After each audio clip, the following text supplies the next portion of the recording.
Et salut à tous. Donc, bienvenue dans ce webinaire enregistré dédié spécialement à la digestion. Donc, moi, je suis Guillaume Bruno, coach sportif et diététicien et préparateur mental à Montpellier. Actuellement, je suis surtout sur les personnes obèses ou en surpoids qui ont un côté un niveau sportif donc assez amateur.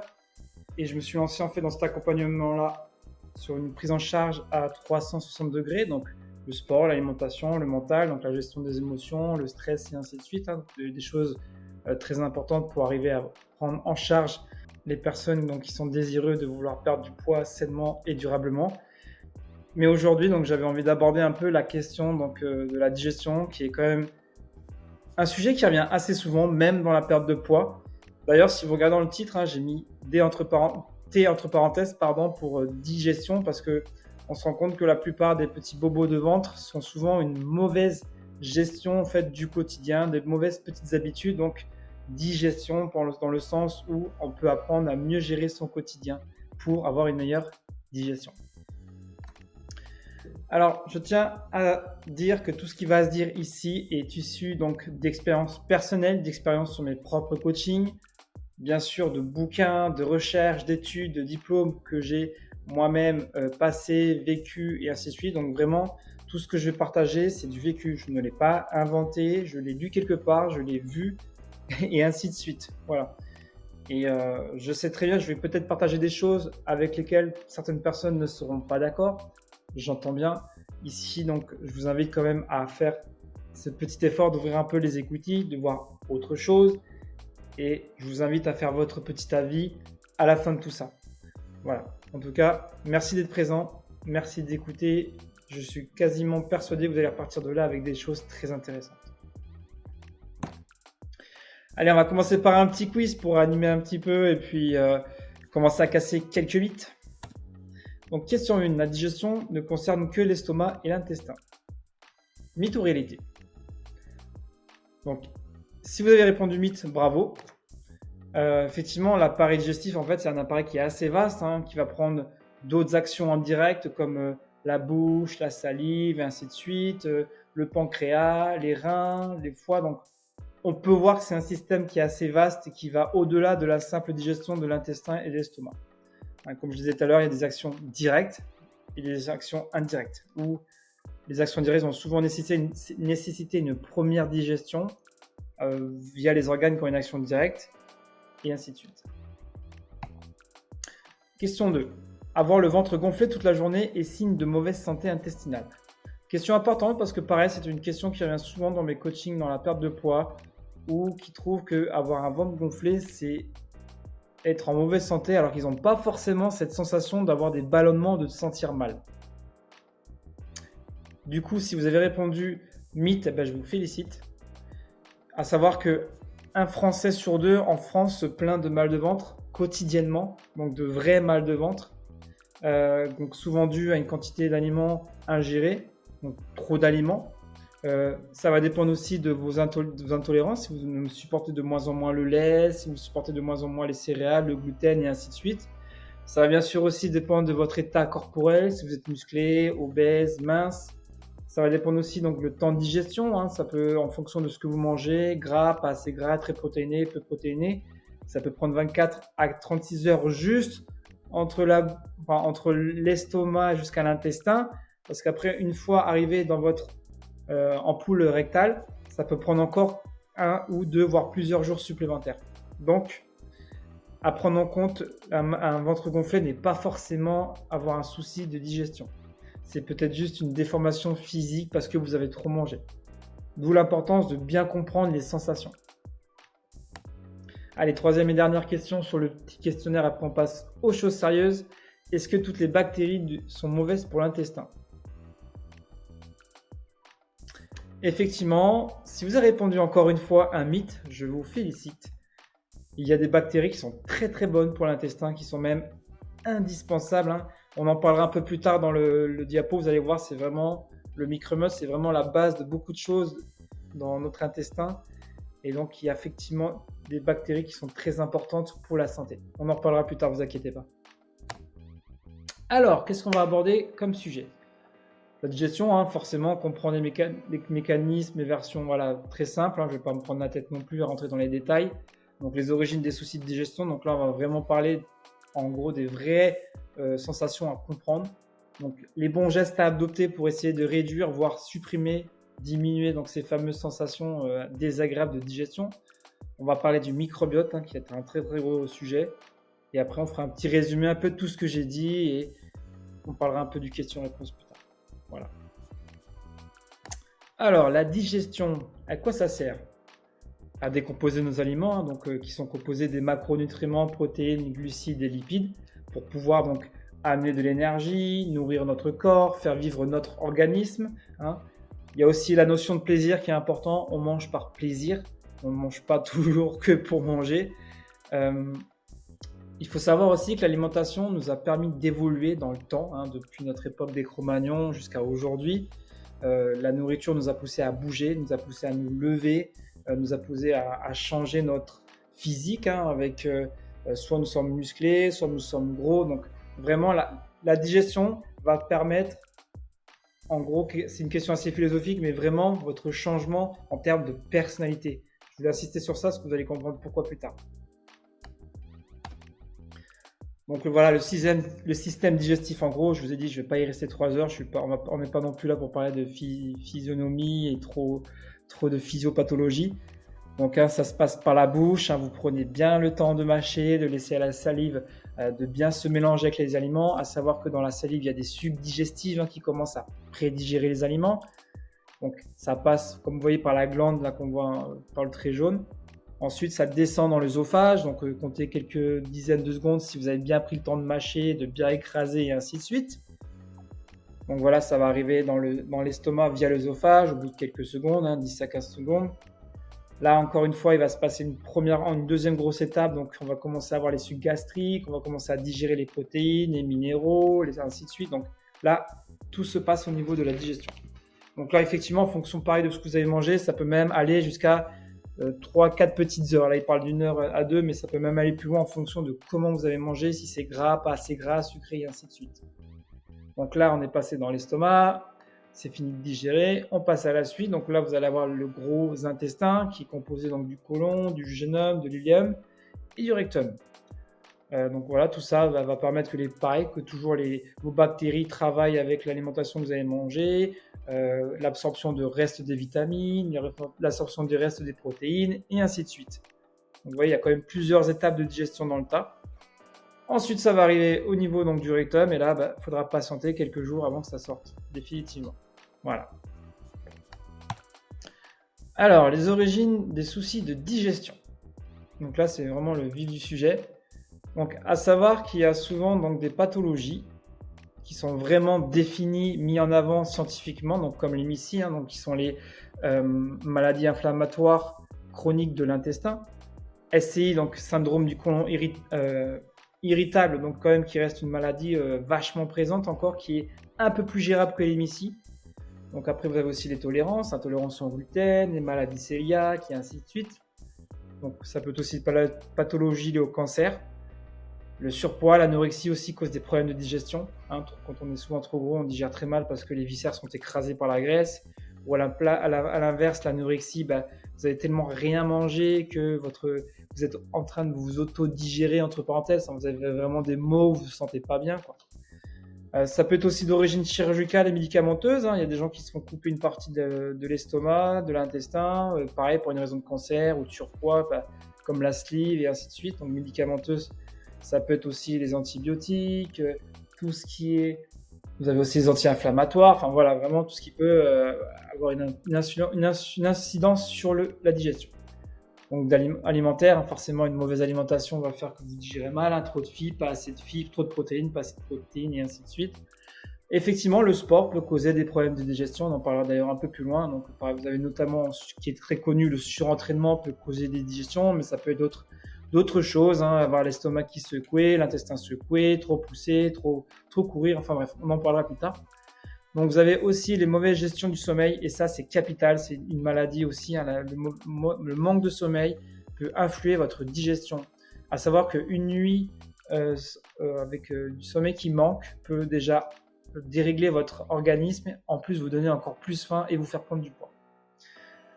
Et bien sûr, la grosse maladie du siècle, donc le stress chronique, qui pareil peut influer sur votre digestion, c'est connu, on en parlera plus loin avec le microbiote, vous allez voir que la paroi est assez fine entre la gestion du stress émotionnel et l'intestinal.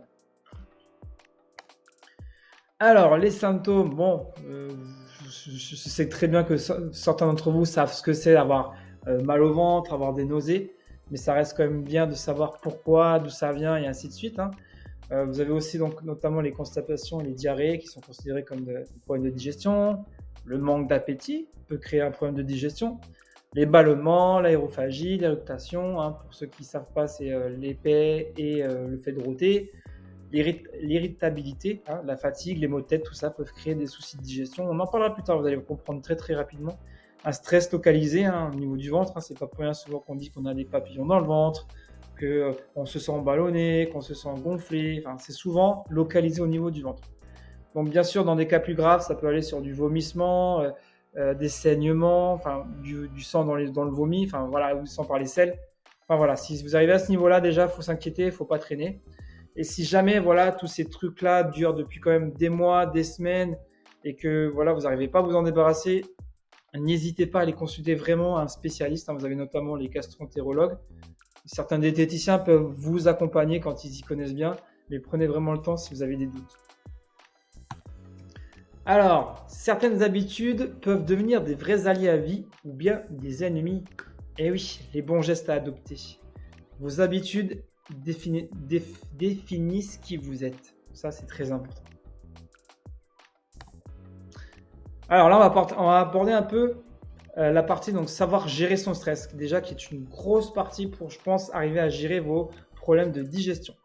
Parce que, comme je l'ai dit tout à l'heure, souvent, les maux de digestion sont causés par le ventre et souvent, toutes nos émotions, sont souvent relayées par le ventre.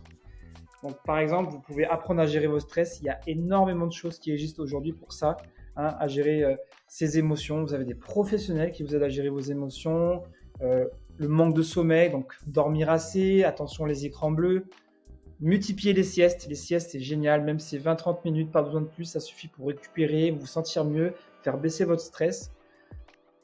Profitez quand vous avez le temps de l'instant présent, de vous arrêter un moment, de regarder, d'observer, de réfléchir, d'autocritiquer quelque chose, d'être dans votre esprit, de vous poser. Vous avez notamment la méditation qui est géniale pour ça, de d'apprendre à respirer, de se poser, d'être dans l'instant présent, vraiment prendre conscience un peu de votre mental, de la situation dans laquelle vous vous sentez. Prendre des vacances, on oublie souvent, mais moi par exemple, auto-entrepreneur, des fois j'ai du mal à prendre des vacances, mais croyez-moi, et je sais que vous le savez, quand on y est, ça fait du bien, on déstresse un bon coup. Attention aux antidépresseurs, cigarettes, aux antidépresseurs, cigarettes qui restent des béquilles chimiques qui sont parfois utiles et intéressantes, mais qui au final finissent par vous créer aussi des problèmes de digestion et pas forcément des solutions qui règlent le problème à long terme. Encore une fois, ça dépendra de plein de choses, la maladie, et ainsi de suite. Donc bien sûr, comme je disais tout à l'heure, vous avez le yoga, la méditation, donc des sports, des pratiques assez calmes. Ça peut être intéressant pour apprendre à gérer le stress. Bien sûr, derrière, on peut parler des étirements, du stretching. C'est des éléments qui restent quand même à faire assez lentement, donc qui permettent de vous calmer, de prendre le temps de respirer, d'étirer. Souvent, c'est pas mal pour les abdos. Ça permet de faire travailler le ventre, d'améliorer la digestion, la circulation sanguine et ainsi de suite. Donc, pensez-y. Et bien sûr, faire du sport à bon escient. Le sport aide à digérer, la marche aide à digérer. Tout ce qui met votre corps en mouvement après avoir mangé peut être intéressant pour améliorer votre digestion. Donc là, c'était la partie gestion du stress. Maintenant, la gestion du sport. Donc, deuxième grosse partie sur laquelle vous pouvez jouer, intervenir pour arriver à régler ce petit problème de digestion. À savoir que 30 à 50% des sportifs se plaignent de douleurs au ventre. Mais vraiment. Donc, tout à l'heure, j'ai parlé du surentraînement. Encore une fois, je vous invite à prendre du recul quand on parle de surentraînement. C'est vraiment que c'est vérifié sur d'autres organes que le ventre. Ça peut être les articulations, les déchirures et ainsi de suite. Mais voilà. Dans tous les cas, en gros, ce terme-là, je l'ai utilisé un peu fort, mais ce que je voulais dire, c'est de faire attention à l'intensité de vos entraînements et surtout de comment vous mangez avant ou après vos entraînements. Il a été montré que donc la course à pied peut souvent créer ce qu'on appelle des ischémies, qui désignent un peu une diminution donc, de l'apport sanguin artériel à un organe. Donc en gros, le sang contenu dans les intestins s'en va vers les organes importants comme le cœur, les poumons, le cerveau pour oxygéner parce que c'est en plein effort. Et du coup, ça peut créer des petits saignements intérieurs ou même dérégler la digestion. Faire attention aussi, vous avez la même chose dans le sport et le muscu, la force. Souvent, ça peut même créer des hémorroïdes, ainsi de suite, donc engendrer des gros problèmes de digestion. Attention aux boissons énergisantes, tout ce qui est hypertonique, hypotonique et ainsi de suite. C'est des boissons, pareil, qui peuvent causer des problèmes de digestion quand elles sont en abus, parce que souvent le liquide n'a pas assez bien digéré, ainsi de suite, où il y a trop de vitamines, trop de sucre, donc attention. Comme je disais tout à l'heure, donc méfiez-vous de tout ce qui est médicaments anti-inflammatoires non stéroïdiens, tout ce qui est anti-inflammatoire, ça peut créer des problèmes de digestion et vous gêner dans votre pratique. On revient encore une fois à la notion de gestion du stress, qui est important pour le sport, qui permet vraiment, surtout quand vous avez des grosses préparations pour la compétition et ainsi de suite, on a souvent des moments de stress, on doute, on a la boule. C'est important d'apprendre à gérer cette notion-là de stress sportif. Il y a du bon stress, mais il y a plus souvent du mauvais stress. Vous avez notamment la préparation mentale. Si ça vous intéresse, n'hésitez pas à venir m'en parler, on peut en discuter. C'est vraiment un point sur lequel qui est vachement intéressant. Ensuite, donc, un petit conseil, quand vous vous entraînez par rapport à l'alimentation, mangez loin des entraînements, surtout quand c'est des gros repas. Je conseille un minimum de 3 à 4 heures. Faites attention à vos gros repas si vous savez que vous allez vous entraîner durement après. Évitez des repas trop gras, préférez des aliments qui se digèrent rapidement. En général, quand on veut s'entraîner 1 heure avant, c'est mieux de manger quelque chose de très sucré, donc sucre rapide, ou par exemple, je sais pas, une compote, une banane très mûre, vraiment des aliments digestes, très peu riches en fibres et qui se digèrent rapidement pour vous apporter de l'énergie rapidement et qui ne vous gênent pas la digestion. Et bien sûr, l'hydratation. Alors, là, on va parler d'un gros sujet aussi, donc on a parlé du stress, gérer votre sport, et là, du coup, l'alimentation aussi qui va être super importante. L'alimentation qui va être super importante, qui est un troisième point, un troisième levier sur lequel vous pouvez vraiment impacter votre digestion. Donc, comme je l'ai dit au tout début, bien mâcher. Il n'y a pas de secret. Mangez un peu plus, appréciez plus ce que vous mangez, laissez le temps à la salive de se mélanger à vos aliments. Prenez votre temps, vous n'êtes pas pressé, prenez vos 20 minutes, une demi-heure pour manger. On a toujours ce temps-là accordé à l'alimentation et ça, j'en reste persuadé. Forcément, pour améliorer votre digestion, consommez plus de fruits et de légumes lors des grands repas. Les fruits sera plutôt aussi pour les petites collations ou le petit déjeuner. Voilà, donc c'est un apport en fibres qui va permettre de nourrir vos bactéries intestinales, qui vont permettre de favoriser la digestion et ainsi de suite. Attention à la surconsommation de protéines animales. Les protéines animales, c'est top pour les muscles, c'est top pour constituer votre corps, mais sur du long terme et en surconsommation, ça peut causer des gros problèmes d'intestin. C'est prouvé scientifiquement. Je ne suis pas là pour vous dire d'arrêter les protéines animales, je vais vous dire attention de ne pas trop en manger. La consommation de céréales et légumineuses, c'est top, c'est riche en vitamines et minéraux, c'est riche en fibres, surtout les complètes. J'ai mis un petit point d'interrogation sur le mot complet pour vous dire attention, ce n'est pas obligatoire pour avoir une bonne digestion. Vous pouvez très bien jongler entre des normales, donc les blanches, des semi-complets et des complets. Ça dépendra de vous, votre digestion et surtout de vous sentir OK avec ça. C'est juste d'en avoir un bon apport pour bien digérer. Forcément, qui dit bonne digestion dit être à l'écoute de sa satiété. Attention aux repas copieux, trop chargés. Prenez encore une fois le temps de manger pour voir si votre repas est assez consistant et qu'il n'y ait pas trop d'aliments. C'est important de laisser le temps de digérer. Comptez bien 20 minutes, une demi-heure pour sentir cette satiété arriver. Donc, du coup, on va rebondir sur la quantité raisonnable. Vous pouvez bien repartir la quantité à manger de tous vos repas sur une journée. Il n'y a pas de honte à manger en plusieurs fois par jour, 3, 4, 5, 6 fois. Ça dépend pareil de vos objectifs et qui vous êtes. Mais voilà, des petits repas bien répartis dans la journée, ça peut être sympa pour digérer tranquillement, avoir un bon apport alimentaire. Ça, encore une fois, ça dépend de vos objectifs et de votre profil alimentaire. Alors, j'ai marqué consommer peu de produits transformés. Je ne veux pas dire qu'il faut arrêter de manger des trucs transformés, mais moins vous en mangez et mieux vous vous porterez. Préférez cuisiner plus souvent chez vous à partir d'aliments sains, d'aliments bruts. Et si vous voulez de temps en temps aller manger un peu de produits transformés, mais franchement, le secret à ce niveau-là, c'est moins vous en mangez et mieux vous vous sentez. Notamment si vous avez des intolérances alimentaires. Et pour faciliter encore plus la digestion, vous avez ce qu'on appelle l'alimentation cuite. Parce que vous pouvez aussi bien manger cru que cuit. Alors, c'est pareil, ça dépend de chacun d'entre vous. Les organismes, en général, cuit, ça se digère plus rapidement que cru. Et c'est vachement plus agréable. Encore une fois, c'est une question d'écoute et de sensation. Allez, on reste encore sur la gestion de l'alimentation. Donc, attention aux intolérances alimentaires. C'est très facile d'être...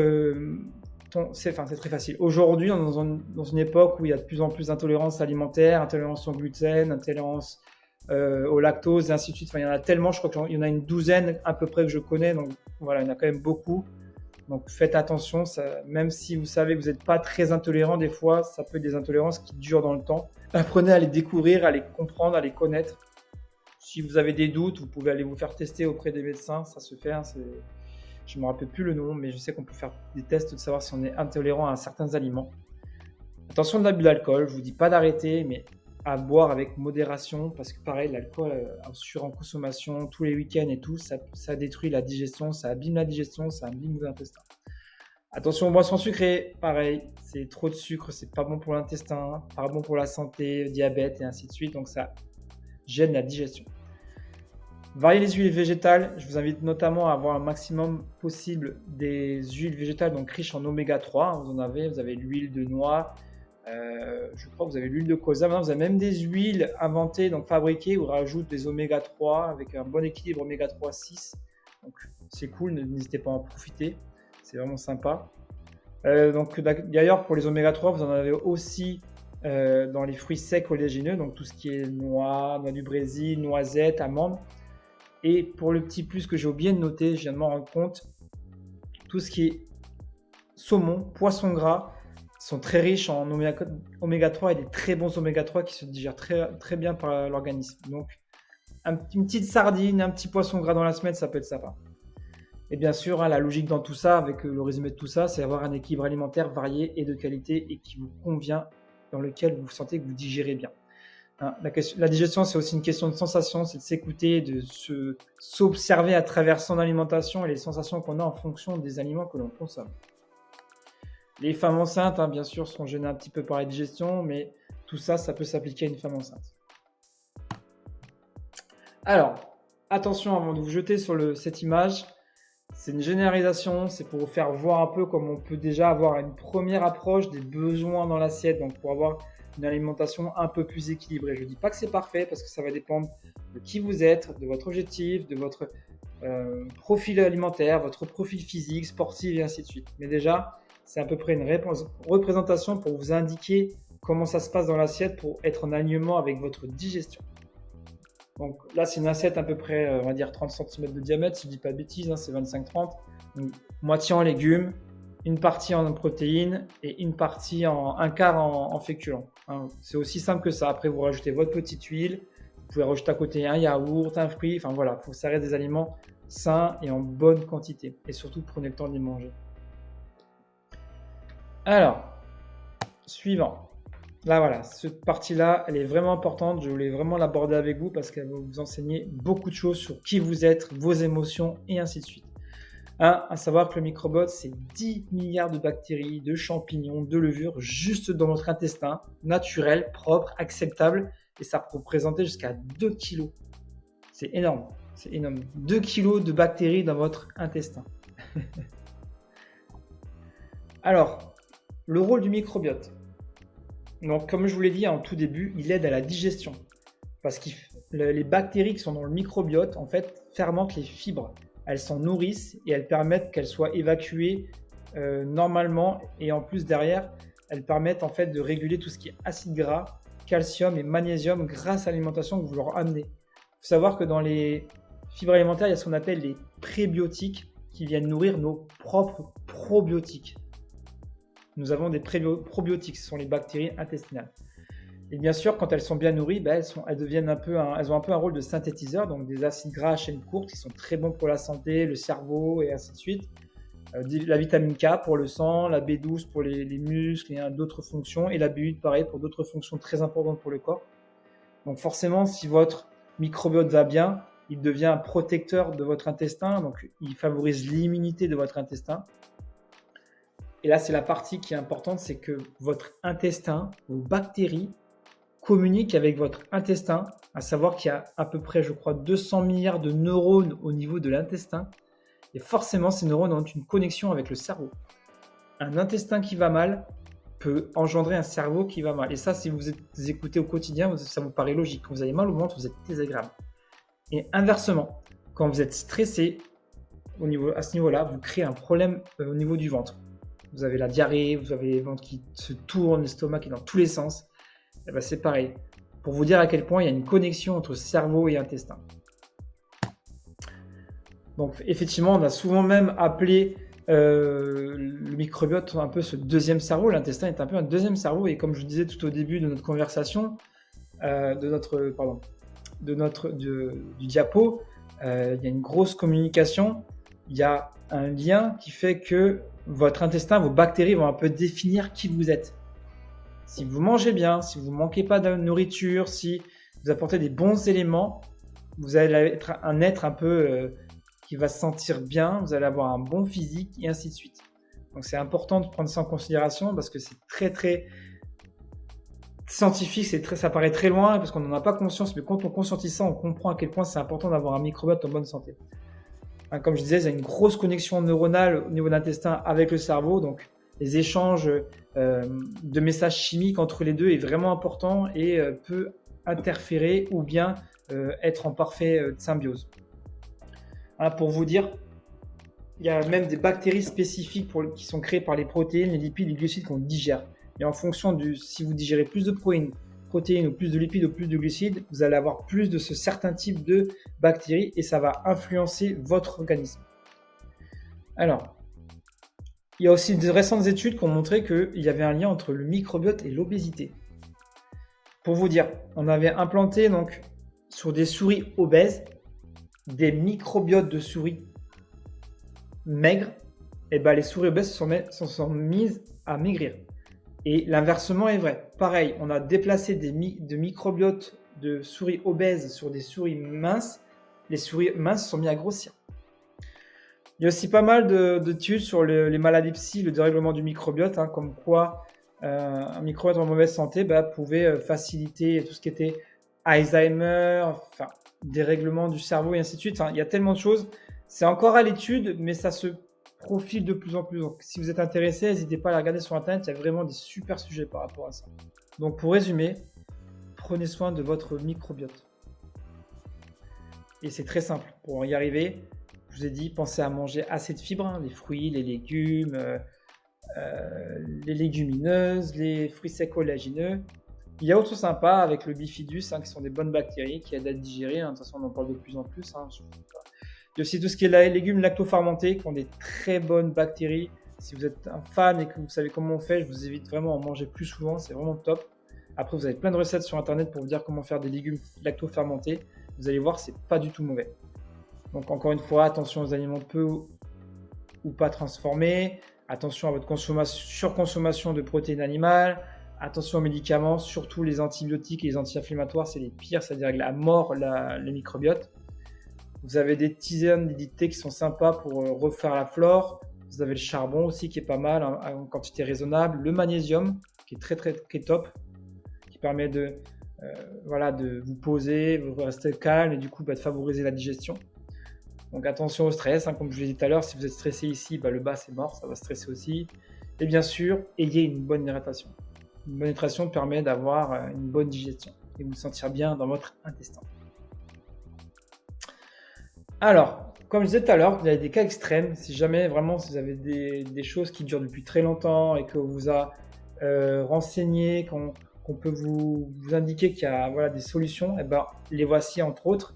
Vous avez ce qu'on appelle au Canada la transplantation fécale. En fait, on prend le caca de quelqu'un qui a une très bonne santé au niveau du microbiote pour l'implanter dans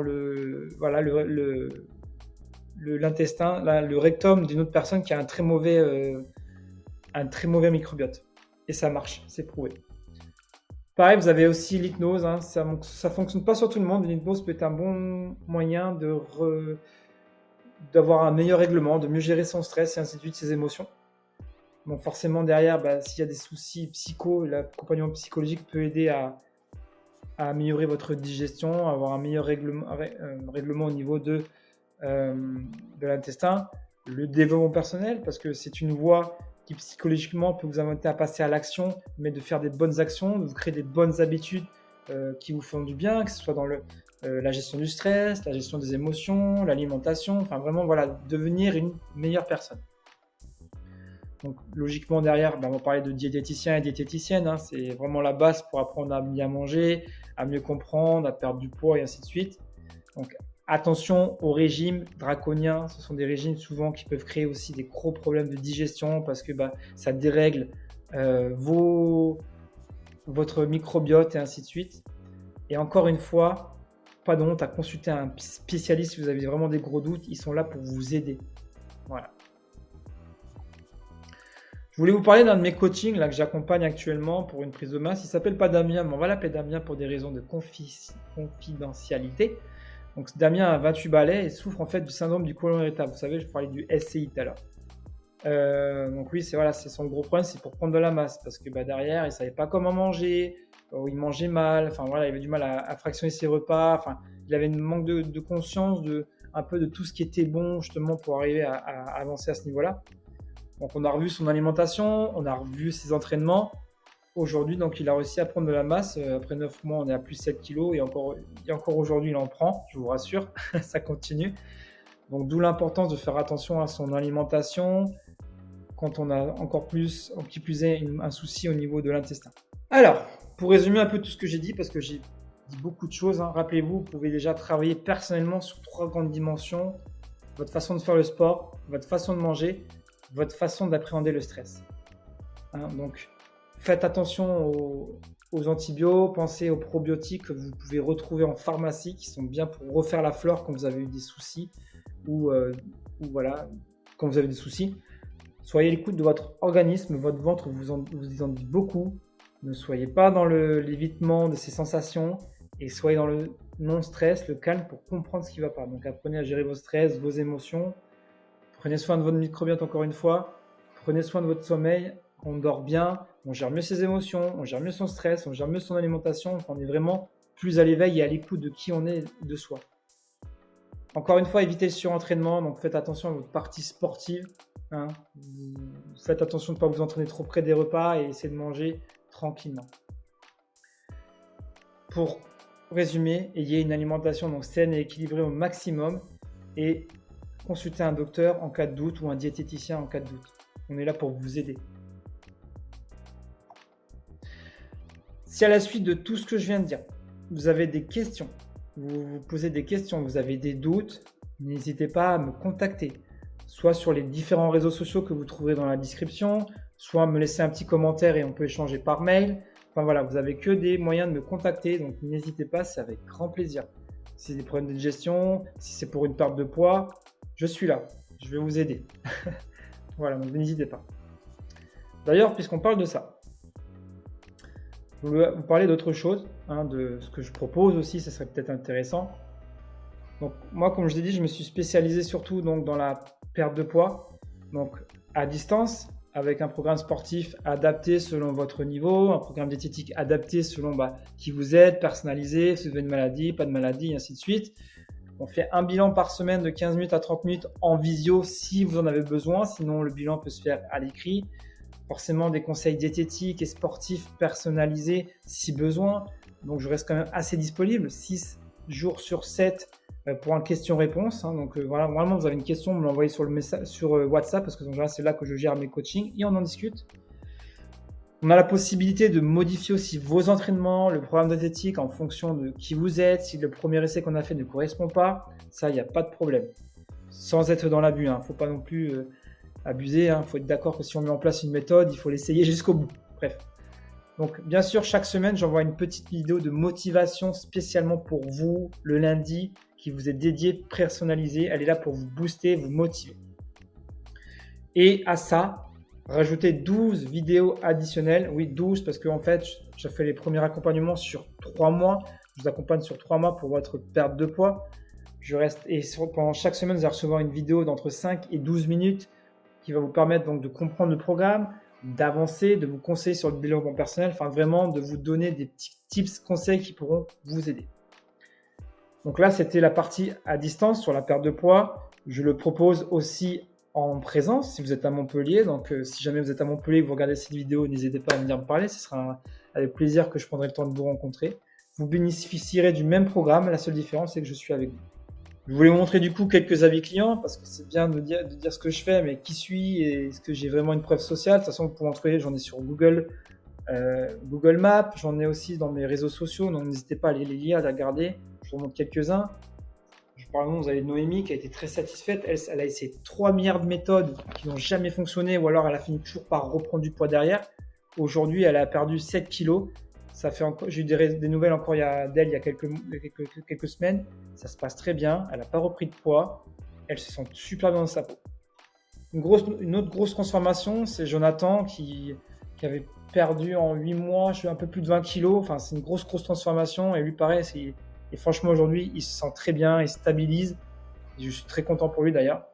J'ai aussi accompagné un jeune sportif d'une vingtaine d'années dans le tennis, donc qui avait perdu un peu confiance en lui et par rapport à son corps et tout. On a fait quelques petits réglages et il s'est mis à perdre du poids et en un mois, il avait perdu à peu près 6 kilos, je crois. En un mois et demi, à peu près 6 kilos. D'ailleurs, je vais vous parler un peu de quelques transformations de ceux que je vous ai parlé. J'en ai quelques-unes. Voilà, les fameux. Enfin, je vous ai dit un mois et demi, c'était 3 mois. Donc, Thibaut a perdu 6 kilos en 3 mois. Donc, tennisman et tout, super sportif. Et regardez le résultat, c'est assez impressionnant. Mais vraiment, la plus grosse transformation, c'est vraiment Jonathan. C'est quelqu'un qui s'est beaucoup investi, qui a vraiment compris l'importance de ma méthode au niveau développement personnel, alimentation et travail sur le mental, le sport et ainsi de suite. J'accompagne aussi des personnes d'un certain âge. Vous avez Didier, 67 ans, qui quand même, on pourrait croire c'est trop tard, et ben non, qui s'est donné. Aujourd'hui, il a marqué moins 6 kilos, mais aujourd'hui, Didier a encore perdu beaucoup de poids. Il doit être à presque moins 9 kilos. Je pense qu'on ira bientôt sur les moins 12 d'ici quelques semaines. Donc voilà, pour vous dire comme quoi tout est possible quand on veut vraiment. Et sinon, vous avez aussi un autre type de transformation qui m'arrive souvent. Donc là, vous avez par exemple Céline. Céline, elle, c'était pareil à la base pour une perte de poids, apprendre à mieux gérer et se renforcer à mieux gérer son alimentation et à prendre de la force. Il s'est passé qu'elle a perdu du gras. Elle n'a pas trop bougé sur la balance, mais par contre, elle a augmenté sa force musculaire. Donc du coup, elle a pris un peu de masse musculaire et baissé son taux de gras. Ce qui fait qu'elle est au même poids aujourd'hui, mais beaucoup plus à l'aise et elle trouve qu'elle a une meilleure répartition de sa graisse corporelle. Donc voilà, je vous ai un peu tout dit. Donc vous pouvez me contacter sur WhatsApp via le numéro que je vous ai donné, là, 06 12 40 05 75. Sur Instagram, Superman Coach avec le tiré de l'underscore. Ou par mail, guillaume.bruno-super-coach-gb.com. Donc n'hésitez pas, je reste assez disponible. Vous pouvez me contacter aussi sur Facebook, TikTok, enfin je suis partout. Je suis partout.